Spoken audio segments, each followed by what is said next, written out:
we're going live. Hmm. It's coming, it's coming. Just mute it completely. You said it was heavy.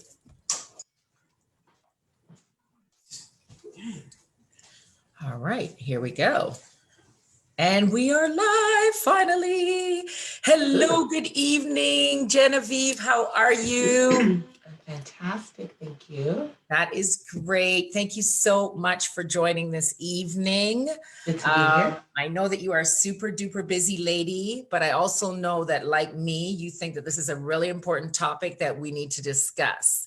So I would like to formally introduce you, my dear. Well, first of all, I should introduce myself. My name is Selena Pollard Scott. I am a realtor for the last 26 years. This series that I have been doing over the last little while started with COVID. And I thought that now that things have changed a little bit, we have to pivot. And I have an acronym for pivot, which is persevere in very opposing times. So my desire is to bring valuable information and content to people who are needing this content and just don't know where to find it. So people like yourself, I think are so valuable right now. And so without further ado, I also want to let you know that we're going to be on for about 30 minutes. So we're going to be respecting everybody's time coming off at 6:30. I have put Genevieve's information in the chat, so you can definitely get in touch with her personally, DM her, or send her an email if you have very specific questions. And if you want to speak, this is obviously a very sensitive topic. So let's just dive in. So I have with me today, Ms. Genevieve Allow. She is a registered psychotherapist and also has a master's in divinity.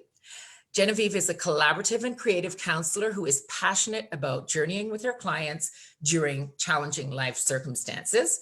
Real life change is a process, so she's committed to walking with people as they figure out what is holding them back so that they can move forward. She has actually created Corner Counselor to provide affordable, accessible, and appropriate one-on-one sessions, community courses, and group workshops in underserved neighborhoods. Corner Counseling is also a mentoring and launching platform for newly registered therapists. So when Genevieve is not speaking at a seminar or speaking to me, she's running a workshop or working directly with clients. She also teaches at Tyndale University and Humber College in the Department of Health and Human Services and the Faculty of Social and Community Services, respectively, and advocates for anti-oppressive frameworks within the mental health care profession. So that is who we have with us this evening, ladies and gentlemen. I'm so thrilled. Thank you for joining us, Genevieve. Thank you for agreeing to do this.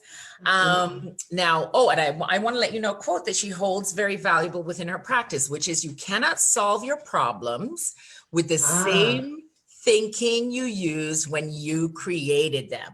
And that's a quote from Albert Einstein. So, here we are in the middle of the, as one of my friends says, COVID. And we are also entering a season that a lot of people don't care for. So we're going from, summer into fall into winter. And I myself am very familiar with a lot of colleagues and friends who suffer with S.A.D, seasonal affective disorder. And I wanted to jump on here with you to sort of have a quick conversation around that, and also around some fixes. So maybe I can just jump in and just have you just briefly explain what is S.A.D. Yeah, absolutely. Thank you so much for having me and for opening up the floor to have this conversation. It is important information because I don't think a lot of people really always take the time to pay attention to what's going on. And the winter blues is sort of a term that flies around every now and again. But S.A.D is, it's actually a major depressive disorder, and it is a diagnosable disorder. And so it does have to be taken seriously and given the attention that it does need and that it does require. So just like any other form of depression, it is considered a mood disorder or a mental illness or a mental health issue. And so we need to sort of look at it and attend to it as such. Okay. So what caught me off guard a little bit was when you said major. I actually had not realized that it was major. So that is good to know. So tell me, what are the symptoms of SAD? Yeah, so SAD is, so I like to say this because most people associate SAD with winter. Mhm, Seasonal affective disorder mhm, is a seasonal disorder that affects our mood and our emotions and our feelings and all of that stuff. And so can present itself at any season. It can present itself in the spring as well as the summer, but most often sort of in the winter to fall or fall to winter months. So we're looking at depressive symptoms on a whole or in general, as we're looking at appetite issues, sleep issues. We're looking at what are we doing? How are we enjoying what we normally enjoy? How are we sort of shifting our attention to, things that we wouldn't necessarily normally do, like sleep in, or we wouldn't normally overeat, or we wouldn't normally not enjoy the basketball game, or not enjoy hanging out with our friends. Sorry, that's okay. not enjoy hanging out with our friends. Mhm, So we want to just monitor our change in behavior. We want to monitor our change in mood. If there's like a low mood, we don't really have as much energy anymore. We feel lethargic, unmotivated. We're sort of in a rut. So we want to monitor for those sort of regular depressive symptoms. mhm, But if we're looking at how we shift and how we change seasonally in the summer months, you want to look at if you have insomnia, if you're sort of on edge a lot, if you're sort of agitated a lot. Um, and so usually weight gain in the winter, weight loss in the summer, oversleeping in the winter, undersleeping in the summer, right? mhm. We're looking at sort of those patterns of behavior and changes in our personal makeup. One thing I also like to call attention to is your level of focus. So some people sort of coast through life doing 1,000 things at once. Mhm. Sometimes it seems as though you can't concentrate. Mm. It's just scattered, brain scattered, so many thoughts, overthinking, ruminating. So paying attention to that as well can be helpful, because that's usually one of the um, maybe one of the first things that begins to change, that we notice something's going on up there. We can't quite do as many tasks Right, as we could before, right. and that can be an indication that something's happening. So I see a couple of questions popping in, and thank you Mhm, for mhm. joining us this evening. We'll definitely be answering a couple of those questions as we move through. So here's my question to you. So you mentioned these symptoms to watch for. So over what period of time would you say, if you notice yourself being this way, for what period of time? A week, 2 weeks? Yeah, see, and that's the thing. When it comes to SAD, you Hmm. have to look at about 2 years, because you're going to have to look at consistency in terms of seasonal change. Hmm. But when because it's an episode of depression, Hmm. seasonal episode of depression, so you're looking at a period of 2 years I to see what you're saying. determine. But with depressive symptoms, you're looking at 2 weeks straight. Okay. Looking at every day for about 2 weeks, there's a significant change in your mood, in your energy levels, in your motivation, in your ability to engage, in Mhm. desire to connect, in your motivation to isolate, all of those things. You're looking at like a consistent 2 week period. Yeah, There's no relief. Uh, right. Got it. Okay. That's very good to know. So what are some common contributing factors? So go ahead. yeah, no, go ahead. You're saying significant something? Yeah, no, just common contributing factors. Like obviously, I guess perhaps we're talking about seasons, so obviously that would be one. Yeah, yeah. Um, so contributing factors, just sort of in general. Um, I mean, we're not looking at causes per se, Hmm. because in the summer months and in the winter months, there's usually a shift in terms of the amount of sunlight that we get, Mhm. exposure to light that we get. That can mess with our internal clock, or our circadian rhythms, if you want to say it like that. So inside of us, we have things that tell us, or that tell the body when to do certain things, right? So we have serotonin, we have dopamine, we have melatonin, we have all these things that sort of transmit and communicate. They sort of talk to each other and they say, oh, look, it's dusk. Oh, look, it's nighttime. Oh, look, it's getting dark or it's getting light. It's time for the body to begin to wake up or to wind down. So sometimes in the winter or fall to winter months, our levels of, say, serotonin may decrease. And so Huh. feel, or melatonin might increase. We might feel sluggish. We might feel slow. We might feel tired. So this is a natural thing that would happen? Absolutely. Absolutely. Oh, wow. Okay. Yeah. Okay. All right. Oh, wow. Yeah. Okay. So, Yeah. I don't want to jump in and start talking about anything that I think. I just want you to keep talking. So risk factors. So what may increase your risk of suffering from this? Um, so risk factors in general, Mhm. I like to start with the most obvious. It's just not taking care of yourself. Mhm. If you don't take care of your mental health, your emotional health, your physical health, that puts you at risk to be affected more severely by conditions like these: mood disorders or thought disorders, mental illness, for example. In terms of the sort of scientific risk factors, women, being a woman puts you at Great. greater risk. Great. Yeah. Great. Like we Okay. don't have Well, any. I know we don't have enough stuff to deal with already, right? Right. Exactly. But because it has to do with hormones, right? Right. So yeah, we're 3 times greater risk. That makes a whole lot of sense. Anything about background or family that also can affect this? Absolutely, absolutely. If there's mental health issues in your family, especially depression, bipolar, if there's sort of uh, close family members, your parents usually, that are affected by mental illness in this way, then Mhm. you are at greater risk. That's just sort of the reality of the matter, and that also helps you to be more diligent, I think. When you recognize that it impacts your family members in such a way, then you can also do your due diligence to ensure that you're operating and functioning at optimal capacity. Right, right. This is Definitely. just very, very, very helpful info. Mm. Is there anything that can exacerbate some type of a situation of SAD or somebody is going through a seasonal disorder? Yeah, absolutely. Um, Something like what we're going through now. Mhm. Yeah. So let's talk about that. Exacerbate. Okay. Yes. Yes, of course. Okay. Yeah.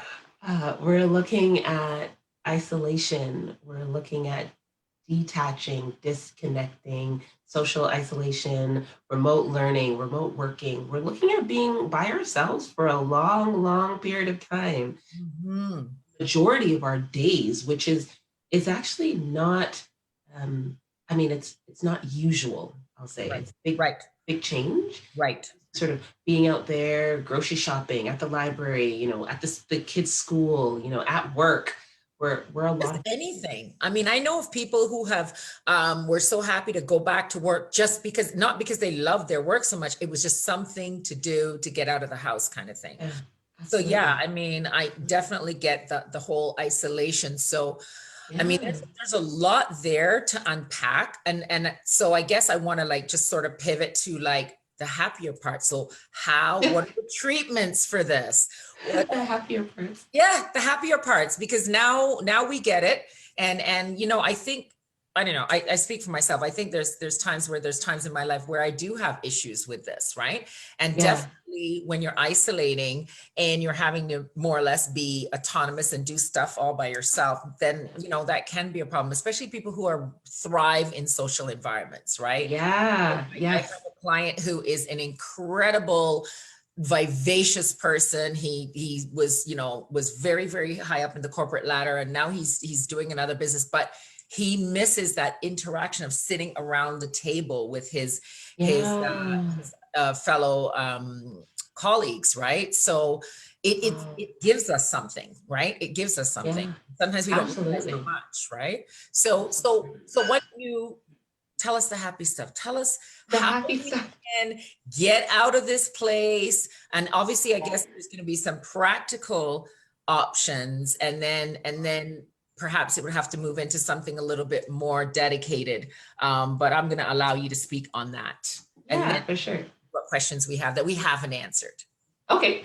Well, I like to say the obvious first. So in terms of the practical everyday stuff, I'll get to that in a second. The more obvious is if you are noticing these symptoms, they're causing you a high level of distress and they are impacting your day-to-day living, certainly seek out professional help. See your doctor, please, and get a referral if you need to be referred to a psychiatrist, if you need to be referred to a psychotherapist to get therapy or go through counseling, then definitely do that. Seek medical help, especially if it gets to the point where there are like suicidal thoughts, suicidal urges, homicidal thinking, anything like that. Definitely seek emergency services immediately. And then when it comes to the practical everyday aspects of things, I have sort of an intersubjective experience, I guess. So I'll share with you what I do. Okay. Number one is move. Get moving. Moving. Yes. Like I cannot explain to you how amazing it is to move and how amazing it is for our mental health. So I remember something that I've heard a long time ago, just put one foot in front of the other. Just that basic, right? Yes, absolutely. Yeah. A walk every day, go for a jog, even just stretching. Yeah. I mean, it doesn't have to be fancy like yoga or anything like that. Just stretching the body top to bottom, neck up, neck side, neck down, around, go to your shoulders, go to your arms, go to your core, bend over, get the blood flowing. Impacts to health in significant ways. Okay, so get moving, whether it's just a stretch or it's a full-on, like, what do you call that? I can't remember the funky like workout they have. Pilates thing? No, it's like a stressful workout. Oh, really? Oh, I don't know. Sorry, don't know anything about stressful workouts. I know, me neither. I don't do stressful workouts. Dancing is great too. Dancing. I can do that any day of the week. 24/7. Okay. Yep. Dancing is good. Dancing, yeah. Move your feet and your arms. Yep. On some soca music or whatever you listen to, and just move for 20 minutes or so. So can I make this point? Because I know what people are thinking who are listening to this. They're thinking, but what if I don't feel like it? Just do it, right? Just do it. Just move through it. Just move through it. Just do it. Please just do it. Okay. And once you start, it'll be easier for you to keep going. Yeah. Absolutely. Absolutely. And I think people sort of have a sense of what will work for them. I'm going for a run. I'm not going, you know what I mean? I'm not going to do, stressful exercise or whatnot, but I will go for a walk. Right. I will go for a ride. Right. I will do some dancing. Right. So people will know what they can and can't do, and offer yourself grace. I mean, start with something. You don't have to run a marathon. Take a walk around the block. Right. But that leads me to my next point is to create structure. So what you're going to do is you're actually going to say to yourself, I'm going to do a little bit every day. Little bit of these three things every day. So if you say to yourself, I'm going to walk around the block once. That's your thing. You've done that for the day. I say do something inside, do something outside, and do something with someone every day. Okay. Do something inside, do something outside, do something with someone. Okay. Yeah. Okay. Yeah. So that gives you a chance to connect with someone else.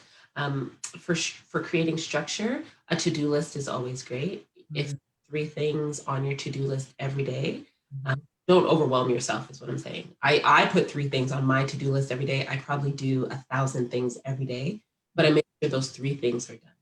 Right. So that also offers you a sense of structure. So you have a plan. It also gives you a sense of accomplishment because Right. So it's when you have a list, I heard this once, when you have a list and once you strike something off that list, there's a dopamine effect or something. yes, Right? yes, I know some of this stuff. Yeah, it really is. that's I've been telling great. my son to do that. It's like, it just makes you feel like you've gotten something done and you've achieved something. One of our guests in here said Zumba. Now that's a Ooh, huge, that's a yes. tall order, but I'm down with that. But I'll do the Good. soca thing for sure. Yeah. For sure. Yeah. It's good. It's good. No matter what you're doing, it's all good Do something outside, do something inside, and do something with with someone. someone. I love that. Yes. Okay. Yes, absolutely. I just thought of something. Go I'm ahead. going to interrupt you real quickly. Now, what if you are a partner of somebody and you're noticing these, like you're noticing them exhibiting these behaviors? What is your role? Um, hmm. If you're a partner and you're noticing that they are experiencing these behaviors, um, hmm. It's difficult because there are so many different types of partnerships, Mm-hmm. different levels of openness, communication, and empathy. Mm-hmm. If you're noticing and you are concerned, Mm-hmm. I would probably say to express your concern, Mm-hmm. not in a you need to do ... or XYZ, Mm-hmm. but more in a I am concerned because I am noticing. Mm-hmm. And when you say I'm concerned, you can also talk about how you're feeling. Like usually if there's motivation to say something, there's fear involved, there's some worry involved, and in some way there's been some kind of loss. So you've lost the ability to communicate with this person on this level or to interact and engage, or some sort of loss in terms of this person's engagement with the family structure, the family home, or something like that. So you can express that as Mm-hmm. expressing it in a really, really calm and Empathetic way. yes, Right. absolutely. Right. Right. And don't tell them what to do. Don't tell them No. what to do. That usually has adverse effects.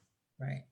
But I will say this: if you notice that they're suicidal, that's when you need to call in the authority. Make a call. Do something immediately. Yeah. Okay. All right. Okay. Their lives are at stake. Okay. So basic maintenance, I think we kind of touched on that, is just taking care of self. Yes. Diet, physicality, making your list, your to-do list. Yes.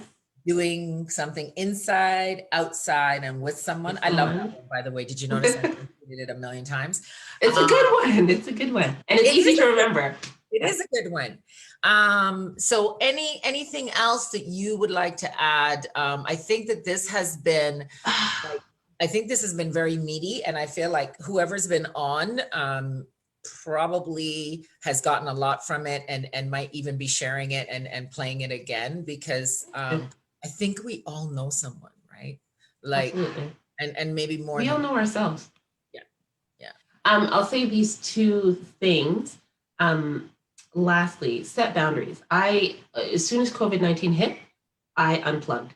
So screens were not my friend unless they provided for me an opportunity to work. So screens at a minimum. So the news and the constant images and the constant updates and the constant memes and the constant everything and the everything and the everything, please just unplug. Right. Set boundaries gives yourself some space, give yourself some time. I do not check my emails between a certain time. If someone sends me an email, it's okay. They'll be fine, right? For those 3 hours or those 4 hours, hours or whatever you set aside for yourself, they'll be fine. I promise. Okay. Can I ask, why are we setting boundaries? Can I just ask that? What does that usually do? One, that keeps you safe. Okay. Two, it gives you space. Right. It gives you space to attend to yourself. Three, it teaches others how to treat you. It teaches others what you're willing and what you're not willing to do. Okay, so when it comes to, say, social media interaction, answering text messages, answering phone calls, like there has to be a measure of regard and consideration for individuals, especially because we are in this social isolation phase, right? So we're inundated, we're in our homes, we're seeing our four walls, we're seeing our families all the time. And there's separation. We don't have that, okay, I'm on my way home from work, I have the drive to decompress. Okay, no, we log off and we're in our kitchen, we're in our living room, we're in our wherever. And that's jarring. Yeah. Experience. So we need to be able to set those boundaries that give us space to decompress, to process, to unplug, to do the things that feed us, that serve us. Yes. And that also contribute to our purpose and our passion. Right. We need to definitely do that. The last thing I'll say is, no, I'll say two more things. One is to be human. Okay. In that there's been a lot of loss, there's been a lot of changes, been a lot of shifts. So give yourself space to experience that. It's sad, it's hard, it hurts. So be kind and compassionate to yourself. And my ultimate favorite, which I tell everybody, and there's actually a statistic on this because they've done scientific studies on the benefits of this thing. It's at 15 minutes of this thing is actually equivalent to 2 hours of vigorous exercise, which health benefits are exponential. I'm in. Whatever it is, I'm in. It is. And it's really easy. 2 hours? 2 hours, yeah. I'm in. Yeah. So in terms of the benefits on your heart, the benefit on your cholesterol levels and fat levels and your dopamine levels and your ability to just feel better, goodness, 15 minutes. If you want to invest, call me. No, I'm kidding. So I'll give you okay. I'll give you the letters because most kids use this popular, what do you call an acronym? So it's LOL. Laugh out loud, people. Laugh out loud. Loud. LOL. Laughter is medication. Yes. So guys, we're on for another 15 minutes because we are getting 2 hours of exercise in. Yes, I don't know about you, but I would rather laugh. Yeah. Or run. Let's go. So turn on a comedy show, turn on a movie. One of my guests said, let me see. Great tips. And what can you do? Yeah, LOL, haha, let's go. Let's go. 15 minutes. 15 minutes. That's it. Every day I'm putting in my 15 every day.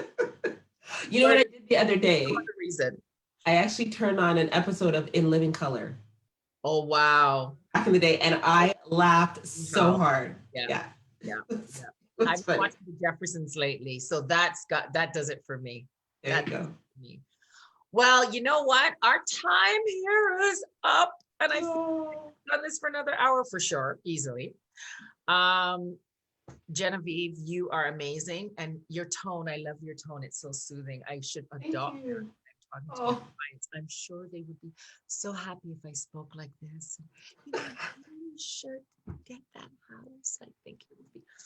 Yes, house for you. Okay. So anyway, I appreciate you. We have, I think we've answered all the questions that have been posed. I think I've seen the comments and they have been very favorable. They thought that we had some great content and some great questions. You are amazing. Thank you so much for your graciousness. It was a pleasure. You're amazing. Thank you for doing this. Thank you very much. And guys, Genevieve's information is here. I know that if you need any help, she is available. I know she works like a workhorse because she couldn't fit me until 8:45 last night to talk for 5 minutes. So she is all in with her clients. She's all in with teaching. She's all in with progressive, and she's all in with making the world a better place. I like to say this. I like to say you're either part of the problem or part of the solution. And I can say that you are part of the solution. So I thank you. Thank you. Thank you. Appreciate that. Have a lovely evening. You too. Enjoy. And folks, thank you for joining us. And peace. Bye. Night.